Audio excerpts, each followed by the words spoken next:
Ingeniero Joan, le cedo el espacio para que pueda dar inicio a su clase. Muchas gracias. Listo, muchas gracias, Adriana. Muy buenas noches, colegas, amigos. Bueno, vamos a continuar con nuestra secuencia.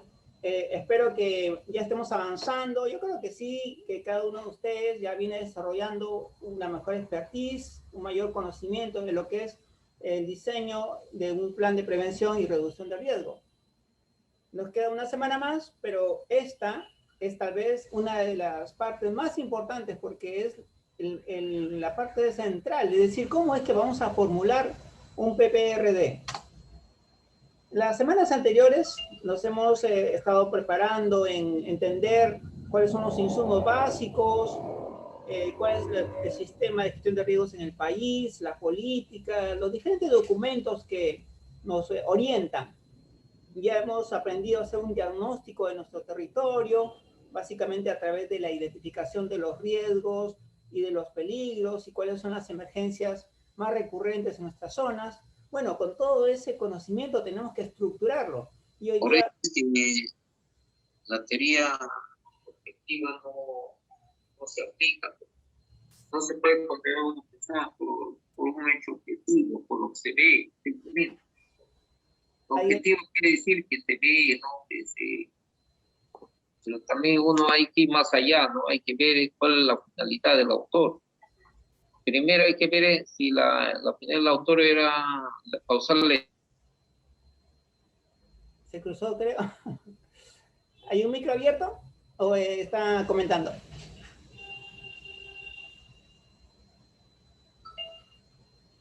Ok, entonces continuamos. Corresponde a esta semana elaborar la fase de formulación y validación.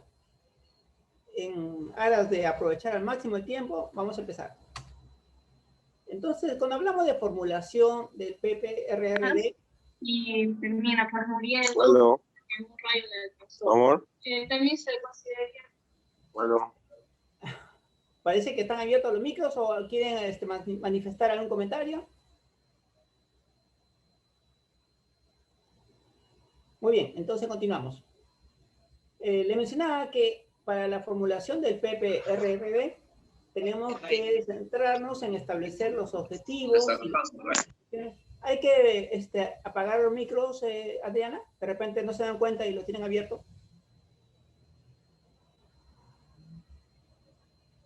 Bien, sí, ya se apagaron los micros. Ya, perfecto. Parece que lo tenían abierto y estaban seguramente comunicándose, ¿no? Bien, continuamos para editar en el video. Bien, entonces el paso 3 que vamos a desarrollar el día de hoy consiste en la formulación del PPRRD. Y esto básicamente se trata de establecer objetivos y acciones en un plazo determinado. Prácticamente debemos entender que la conformación o la formulación consiste en 7 pasos, que es definir la visión y la misión del plan, del documento que vamos a elaborar, definir los objetivos general y específicos, definir las estrategias, explorar algunas alternativas de prevención y reducción, identificar programas, proyectos, actividades y acciones, seleccionar la medida más adecuada y realizar una programación, que es una matriz de acciones. Bueno, todo esto que puede parecer un poco denso, vamos a ir desarrollándolo en el transcurso de las próximas 2 horas. Primero, como todos los documentos que nosotros hacemos, todos los planes que desarrollamos, siempre empiezan con una visión, ¿no? ¿Qué es lo que queremos? ¿Hacia dónde vamos a orientarnos? Y el mensaje que siempre nos ha quedado es que si no sabemos para dónde vamos, pues no vamos a llegar a ninguna parte. Y la razón de ser de este plan es conducir, porque todos los demás instrumentos que van a desarrollarse en la institución que trabajamos van a tener como referencia este plan, este es el plan madre. Entonces tenemos que saber orientarlos. Pero ¿cómo nos orientamos nosotros para elaborar este plan? Con el plan que viene a ser nuestro padre, nuestra madre, que es el Plan Nacional de Gestión de Riesgo de Desastre Nacional, el Plan AGER.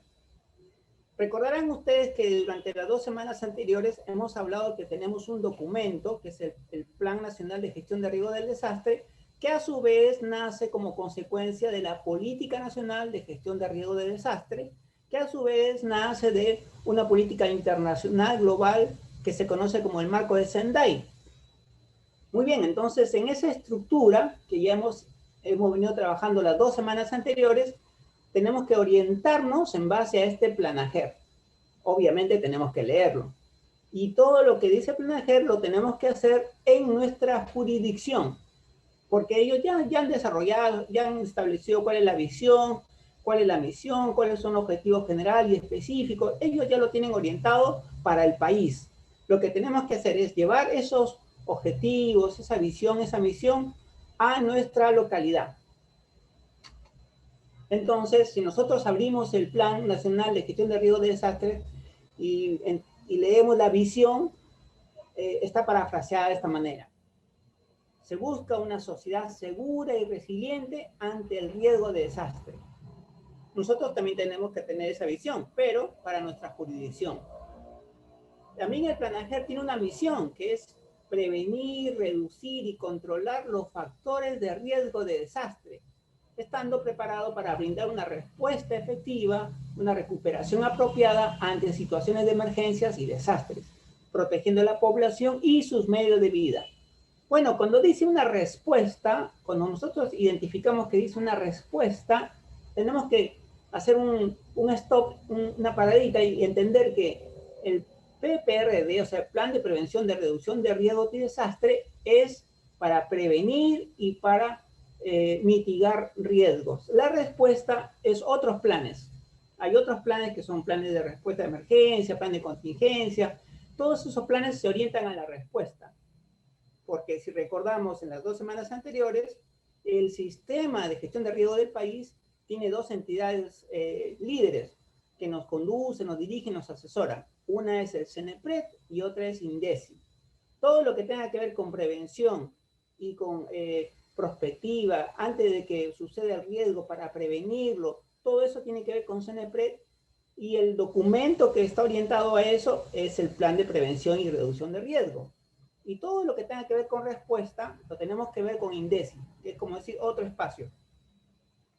Bueno, ellos dos son instituciones separadas y desarrollan sus actividades, pero nosotros, cuando estamos trabajando en un gobierno local, tenemos que hacer los 7 procesos relacionados con las 2. Solo que a veces tenemos que entender que son 2 situaciones distintas, y para no confundirnos, cuando veamos preparación y respuesta, ok, eso es INDECI. Prevención tiene que ver con CENEPRED. Y lo que estamos elaborando es un documento de prevención y corrección de riesgos. Por consiguiente, nos concentramos en lo que tenga que ver con CENEPRED. Entonces, el Plan Nacional tiene un objetivo nacional. Ahí dice, el objetivo del planaje es reducir la vulnerabilidad de la población y sus medios de vida ante el riesgo de desastre. Reducir la vulnerabilidad. Entonces, en nuestra jurisdicción buscaremos reducir la vulnerabilidad de nuestra población y de sus medios de vida. Incluso nos da un indicador y nos dice quiénes son los actores. Bueno, si nosotros trabajamos en una institución, en algún ministerio, nos enfocaremos en nuestro ministerio o en nuestra dependencia, y si trabajamos en una municipalidad, lo que corresponde. Muy bien. Este Plan Nacional de Gestión de Riesgo de Desastre a nivel nacional ya estableció sus objetivos estratégicos incluso. Permítame. Tiene 6 objetivos estratégicos que aquí lo vamos a trabajar muy brevemente porque ustedes lo pueden leer después. Entonces, el primer objetivo estratégico es desarrollar conocimiento del riesgo. El segundo es evitar y reducir las condiciones de riesgo. Desarrollar la capacidad de respuesta. Otra vez, miren, desarrollar capacidad de respuesta, eso no nos compete para este plan. Fortalecer la capacidad para la recuperación física, económica y social. De cierta manera sí, o algunas actividades están relacionadas con ello. Fortalecer las capacidades institucionales para el desarrollo de la gestión de riesgos, sí nos compete, lo vamos a hacer en este plan. Y fortalecer la participación de la población y la sociedad organizada. Bueno, miren, estos planes, estos objetivos, tienen sus indicadores, sus objetivos específicos, y está bien detalladito. El asunto es el siguiente. que nosotros recordamos la semana pasada, les expliqué que el Plan Nacional de Gestión de Riesgos ya venció y es un documento que están actualizándolo en este momento. Probablemente para septiembre se tenga el nuevo Plan Nacional de Gestión de Riesgos de Desastres. Lo que ahora ya tenemos es una nueva política de gestión de riesgo, porque la anterior ya fue derogada. Desde marzo de este año tenemos una nueva política con un horizonte al 2050. Y la anterior política, ya pues nos vamos a tener que olvidar de esa política, pero ¿qué resulta? Que el plan AGER está en función de esa política que ha sido derogada. Y esa política derogada, a su vez, está en función del marco de Hyogo, o sea, del plan internacional, del plan global. Y ahora ya no estamos en el marco de Hyogo, estamos en el marco de Sendai. Por eso nuestra nueva política está basada en esta actualización, digamos. Mientras que no tengamos el Plan Nacional de Gestión de Riesgo de Desastres, ¿qué hacemos?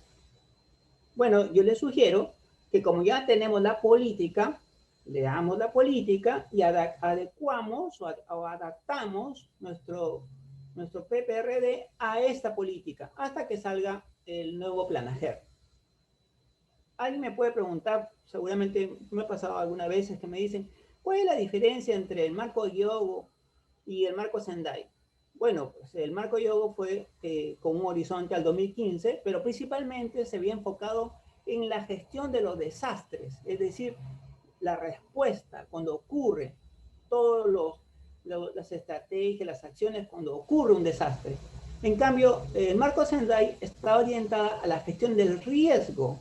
Recordemos que el riesgo es identificar el peligro, la vulnerabilidad y actuar de manera preventiva. Y esa es tal vez la ventaja frente al marco de acción de Hyogo. Muy bien, dándole a ustedes este inicio, tenemos que entender que lo que se ha planificado a nivel global es lo mismo que se va a planificar a nivel nacional y es lo mismo que se va a planificar a nivel provincial, regional, distrital. Obviamente con la consideración de la realidad de nuestro territorio. No vamos a hacer un copy-paste, no vamos a asumir todo igual. Pero esas ideas fuerza, esos objetivos internacionales y nacionales, los tenemos que aplicar en nuestro territorio. Bueno, Sendai plantea como que 4 objetivos importantes, básicos, donde todos los países tienen que concentrarse. Dice que tenemos que buscar que se comprenda el riesgo de desastre, que fortalezcamos la gobernanza del riesgo de desastre para gestionar el riesgo, que se invierta en la reducción del riesgo de desastre y que se aumente la preparación frente a desastres para dar una respuesta eficaz y reconstruir mejor. Bueno, nos invita a todos los países a que trabajemos en estos 4 objetivos de manera eficiente, oportuna y de manera integral a nivel de país, de región, de provincia, de distrito. También establece 7 metas y 38 indicadores. El marco Sendai lo he puesto en el centro tutorial, así que ustedes lo pueden bajar y pueden darle lectura.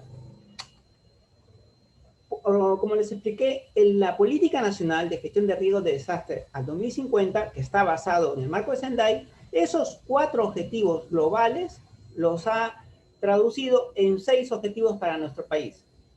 Estos objetivos son mejorar la comprensión del riesgo de desastre para la toma de decisiones a nivel de la población y todas las entidades del Estado. También dicen mejorar las condiciones de la ocupación y uso del territorio, del suelo se refiere, considerando el riesgo en el territorio. Mejorar la implementación articulada de la gestión de riesgo de desastres en el territorio. Y fortalecer la incorporación de la gestión de riesgo de desastres en la inversión pública y privada. Y hay que asegurar la atención de la población cuando ocurra una emergencia. Y hay que mejorar la recuperación de la población y de su medio de vida después que han sido afectados por la emergencia, el desastre. Bien, entonces, estos 6 indicadores para nosotros son como nuestro norte. Y cuando comencemos a planificar, tenemos que pensar en cumplir estos 6 objetivos que nos orienta la política nacional. Esto es un poco denso porque estos 6 objetivos son un poco que hay que analizarlos para que ustedes comprendan cómo es que lo van a traducir en sus acciones. Por eso que he puesto en rojo aquellas partecitas que son importantes, ¿no? El primer objetivo prioritario número 1 es mejorar la comprensión, dice, ¿no? Entonces, ¿cómo vamos a mejorar la comprensión? O sea, la pregunta es, cuando nos reunimos con nuestro grupo de trabajo, tenemos que desarrollar ideas para ayudar a que las personas que trabajan en la institución, nuestros colegas, y también la población y los empresarios, todos comprendan el riesgo en nuestro territorio. ¿Dónde está presente? Tenemos que trabajar mucho para eso. Uno puede decir, pero ¿cómo no se va a conocer? Así se conoce. Bueno, se puede conocer, pero muy superficialmente. Lo que buscamos es que lo conozcan muy bien.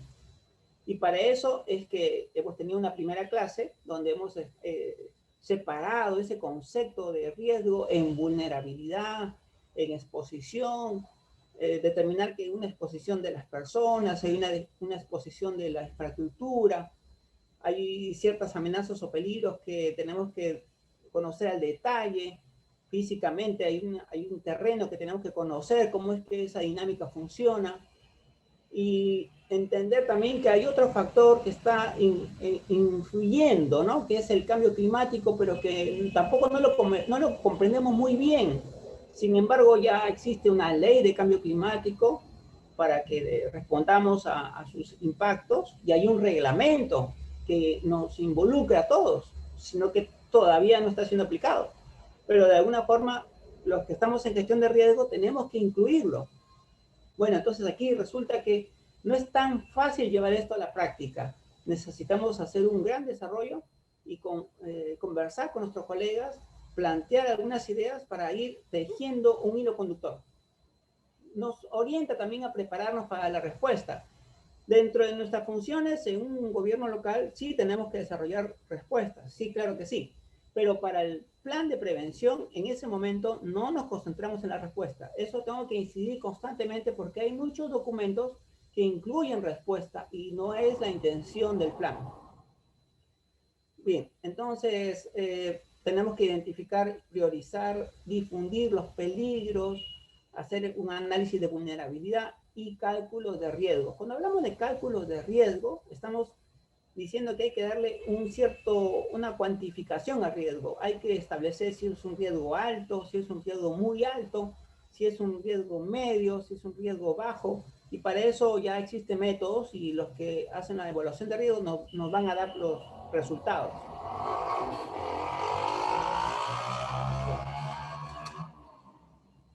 Bueno, y en el caso de la política, ha agregado ahí como que de contrabando, una idea fuerza, es decir, que tenemos que lograr fortalecer la matriz energética.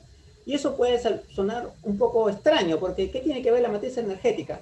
Bueno, para los que han diseñado la política, entienden de que vamos a tener una escasez de insumos para producir electricidad.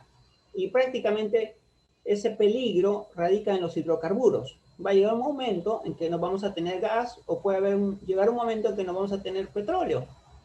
¿Y qué vamos a hacer entonces? Se considera esta política que ese es un aspecto que también debemos trabajar. No habla de las energías renovables, sino habla básicamente de hidrocarburos. Bueno, como está en la política, tenemos que considerarlo. ¿Cómo logramos que toda nuestra población tenga energía eléctrica? ¿Y qué es aquello que altera o pone en peligro el suministro de energía eléctrica? Sabemos todos que cuando hay un desastre, lo primero que se corta es el servicio de agua y luz.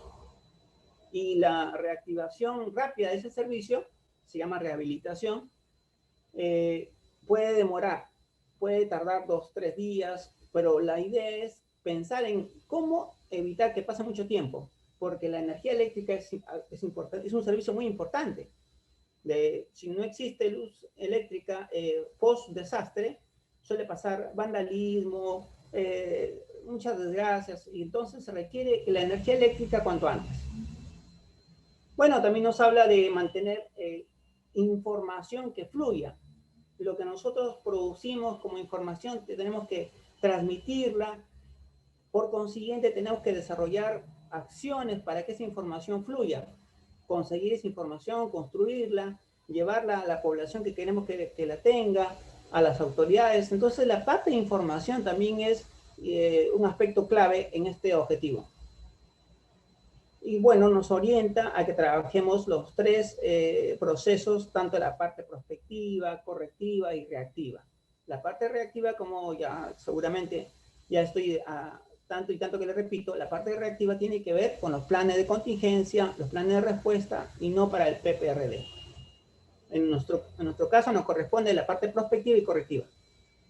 La reconstrucción sí es un proceso que corresponde a CENEPRED, pero tiene que ver de manera paralela. No, eso ya se orienta a los proyectos para una vez que se recupere la población, luego de un desastre, ¿no? Bueno, entonces lo que buscamos en este objetivo principal es mejorar la comprensión de riesgo en todo sentido. El objetivo prioritario número 2 es mejorar las condiciones de ocupación y uso del suelo. Y tal vez esta sea la parte más difícil, porque está orientada a cómo es que se va desarrollando el desorden en el territorio, la informalidad y la ocupación inadecuada. Y se nos acusa, bueno, esa es una situación que desde hace muchos años se vive, es que no hay una planificación y todo va creciendo de manera desordenada y nadie hace nada por planificar, y que nos llama, o sea, el marco de Sendai nos llama como país a que comencemos a ordenar esa situación. Bueno, entonces vamos a tener que plantear algunas ideas para mejorar las condiciones de ocupación y uso del suelo y evitar nuevos riesgos y reducir la vulnerabilidad, incluso los riesgos existentes, bajo un contexto de desarrollo sostenible. El contexto de desarrollo sostenible, yo entiendo que ustedes ya lo conocen, saben que tenemos 17 objetivos de desarrollo sostenible, que tenemos que de alguna manera trabajar pensando en ese marco, y si no, lo voy a subir en el centro tutorial, ese documento para que ustedes lo tengan. Pero todas las políticas que nosotros vamos a desarrollar tienen que tener el marco de desarrollo sostenible. El objetivo prioritario número 3 es mejorar la implementación articulada de la gestión de riesgo de desastre en el territorio. Y cuando hablamos de articulación, nos estamos refiriendo que todos los planes, todos los documentos, todos los instrumentos técnicos tengan que ver uno con otro, que no sean aislados, y que dentro de esos planes se incluya a todas las personas, incluyendo personas con discapacidad, jóvenes, el enfoque no, sino la estrategia de género. Y yo nuevamente hace hincapié del desarrollo sostenible, que consideremos esos 17 objetivos. También nos habla de monitorear, seguimiento, evaluación, control, fiscalización y rendición de cuentas, que no se hace, pero que debemos comenzar a desarrollar algún instrumento para ir monitoreando, para ir controlando y fiscalizando. Cuando encontremos la palabra fiscalización, pues ustedes saben que es de alguna manera sancionar. Y la rendición de cuentas es aquel instrumento que se puede exigir a la autoridad para que nos diga si está cumpliendo o no sus funciones, pero de alguna manera material, ¿no? No que nos diga, sino que nos demuestre. Bueno, en esos aspectos todavía estamos un poco como que empezando. Por consiguiente, si queremos estos aspectos de seguimiento, evaluación, control, tenemos que fortalecer para que no es fácil hacer un seguimiento, hay que saber cómo se hace un seguimiento, cómo se monitorea. Y bueno, fiscalizar y controlar ya es un poco más sencillo, porque sí tenemos fiscalización para otros aspectos, sobre todo en rentas, ¿no? El objetivo prioritario 4 es fortalecer la incorporación de la gestión del riesgo de desastre en la inversión pública y privada. Y cuando hablamos de inversión pública y privada, estamos hablando de todas las obras que se hacen en el país, o en nuestra zona, en nuestra jurisdicción. Los puentes, las carreteras, las vías, el asfaltado, cualquier centro de salud, colegio, todo lo que es infraestructura, sea pública o privada, tiene que de alguna manera, primero, hacer su evaluación de riesgo. Dentro del proyecto, una vez que lo hace, también tiene que cumplir normas de riesgo, y finalmente tiene que asegurarnos que va a ser resistente y no va a ser frágil. Nuevamente hace hincapié, si ustedes se dan cuenta, a la seguridad energética. claro, la vincula con la gestión de riesgos, pero nos impulsa, nos invita a que pensemos, a que comencemos a desarrollar el concepto de seguridad energética. Todos tenemos que tener acceso a la electricidad. El concepto de energía es muy amplio, ¿no? Energía no solamente es electricidad, pero aquí, en este contexto, seguridad energética está orientado a la electricidad. Bueno, y a nivel de inversiones públicas, como inversiones privadas nuevamente, ¿cómo le podemos exigir a una entidad privada que se vincule sus inversiones con la gestión de riesgo? Bueno, con sus expedientes. Cuando ellos diseñan sus expedientes, formulan sus expedientes de proyectos, tienen que pasar siempre por una entidad que les autorice, que les fiscalice. Y dentro de esa fiscalización tiene que verificarse que se ha hecho una evaluación de riesgo para ese proyecto. Hay que asegurar la atención de la población ante la ocurrencia de emergencias y desastres. Entonces, en esta partecita sí le voy a pasar porque eso no nos corresponde, eso está vinculado con la respuesta, pero por supuesto es importante que la conozcamos y la tengamos en cuenta. Pero aquí lo que busca este objetivo es que cuando suceda un desastre, la atención sea inmediata, oportuna y eficaz. Y el objetivo 6 es una vez que sucede, pasa, hay un grupo de personas que han sido afectadas, hay damnificados, y entonces hay que atenderlos, pero el concepto de rehabilitación aquí lo que significa es los servicios básicos tienen que volver a brindarse en el menor tiempo posible. Eso es la rehabilitación. Básicamente es limpiar las vías para que pueda circular el tránsito, que tengan luz cuanto antes, que tengan agua cuanto antes, y los servicios mínimos básicos para que comiencen a desarrollarse nuevamente la sociedad. Y el proceso de reconstrucción, que a veces, como ustedes saben, dura muchos años, básicamente es recuperar aquella infraestructura que se ha perdido, pero con elementos o consideraciones de mayor resiliencia. Bueno, acá también nos habla de que como en la parte preventiva, si es que consideramos y somos inclusivos en todo sentido, vamos a considerar a las personas por su grupo de edad, por si son hombres, mujeres, personas con discapacidad, adultos mayores. Si vamos a tener una visión más amplia, vamos a ayudar a que la atención también sea buena para este grupo, para estos grupos. Si no los consideramos desde la etapa de prevención, en la respuesta posiblemente tampoco sean considerados. Así que en ese sentido sí tenemos que tener la mirada inclusiva cuando hagamos nuestro plan. Ustedes han notado que todos estos, lo que he mencionado muy rápidamente, pues tienen ustedes que leer, ¿no? Y comenzar a entender uno por uno. Pero básicamente, cuando nosotros vamos a hacer nuestro plan, tenemos que plantear una visión y siempre va a ser nuestra institución, nuestra región, nuestro gobierno local, es un territorio seguro y resiliente con procesos de desarrollo sostenible a la fecha que ustedes planteen, ¿no? 2025, 2030, 2050. Generalmente se plantea un horizonte de pues 3 o 4 años, a veces 5. Rara vez encontramos un PPR para 10 años. Hay algunos, pero no es lo esperado porque las circunstancias cambian muy rápido, cambian cada cierto tiempo y cada vez más rápido. Entonces, un horizonte de tiempo que se acepta es 4 o 5 años. Lo que sucede es que no vamos a esperar al 5.º año para volver a hacer otro plan. Lo que hacemos es cada año verificamos que las condiciones no han variado mucho y podemos hacer algunos ajustes. Pero si da el caso que al segundo o tercer año tenemos que plantear un nuevo plan, pues lo tenemos que volver a hacer. Y el objetivo general es aquel que está vinculado a la política. Los objetivos específicos están orientados igual a la política, eso ya está claro. Pero esto tenemos que plantearlo en acciones. Y aquí es donde tenemos que trabajar todo el equipo. ¿Cómo vamos a llevar estos objetivos, el objetivo general y específico, cómo lo vamos a llevar a la práctica? ¿Cómo lo aterrizamos en nuestro territorio? Teniendo en cuenta que tenemos que desarrollar la gestión prospectiva y la gestión correctiva. La reactiva, como les dije nuevamente, no me cansaré de decirles, que esto para este plan lo dejamos un costadito, la respuesta lo dejamos un costadito.